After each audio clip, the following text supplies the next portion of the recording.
séquence précédente, nous avons vu comment manipuler des données de type int, float et chaîne de caractères. Dans la présente séquence, nous allons voir comment mémoriser ces données grâce à la notion de variable et à l'instruction d'affectation ou d'assignation. Je vous dis à tout de suite dans PyCharm. Voici dans notre environnement PyCharm où nous allons tester la notion de variable et d'affectation. X égale 3, c'est une affectation ou assignation. Le symbole égal est le symbole d'affectation. À gauche de ce symbole, on trouve une variable, le nom d'une variable, ici la lettre X. À droite, on va trouver une valeur, ici 3. Si je demande à l'interprète de me donner le contenu de la variable X, il me répond 3.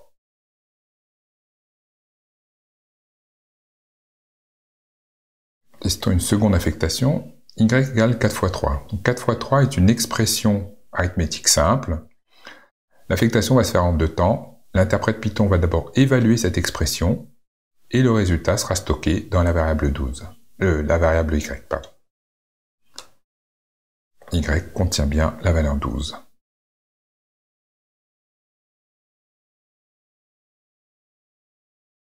Si je demande à Python de m'évaluer l'expression x plus 5, l'interprète va aller chercher la valeur contenue dans la variable x, c'est-à-dire 3, et ajouter à 5 pour me donner le résultat 8. Bien sûr, je peux également stocker la valeur de cette expression dans une nouvelle variable z.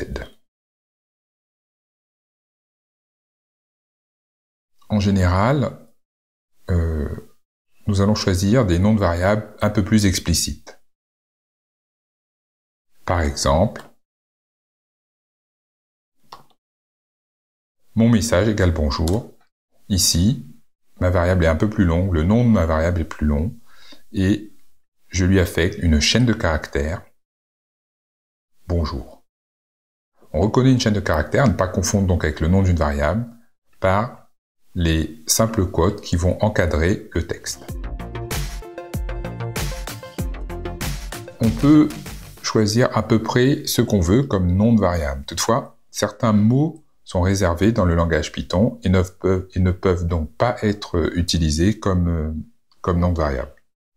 Si j'essaie par exemple if égale 0, on constate dans un premier temps que le petit mot if est mis en gras, et donc lorsque je fais le retour à la ligne, on constate que l'interprète Python ne réagit pas comme précédemment, ne me rend pas la main, et visiblement il n'est pas content.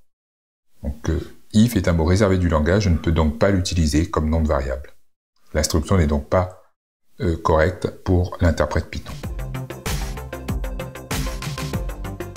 L'affectation suivante, y égale y plus 1, est une affectation un peu particulière qui s'appelle une incrémentation. Effectivement, nous prenons l'ancienne valeur de y à laquelle nous rajoutons 1 pour la stocker à nouveau dans y.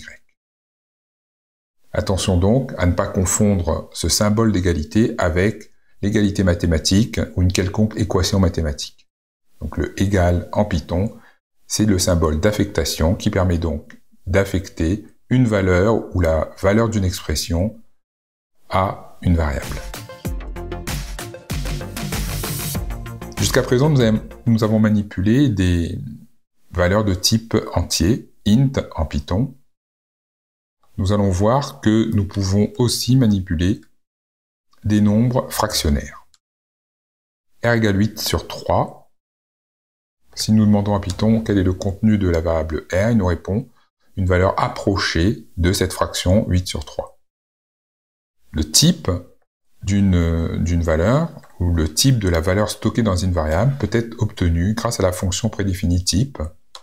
Ici, lorsque je demande quel est le type de R, Python me répond float. Le type de X, int.